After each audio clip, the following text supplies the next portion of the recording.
السلام علیکم ورحمت الله وبرکاته.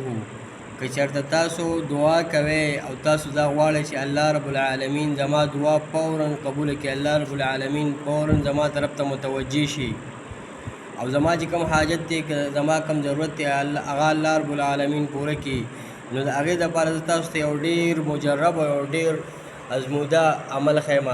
عمل دا دی چې کله هم تاسو دعا کوئ نو د دعا نه مخکې به 3 پیرې یا ارحم الراحمین وایئ. دعا چې کوئ نو اول به درود شریف ووایئ، بیا به چې کوم دی داسې یو د الله رب العالمین تعریفي کلمات ووایئ. مثال په طور 4مه کلمه شوه، 3مه کلمه شوه، کلمه توحید شو، کلمه تمجید شو.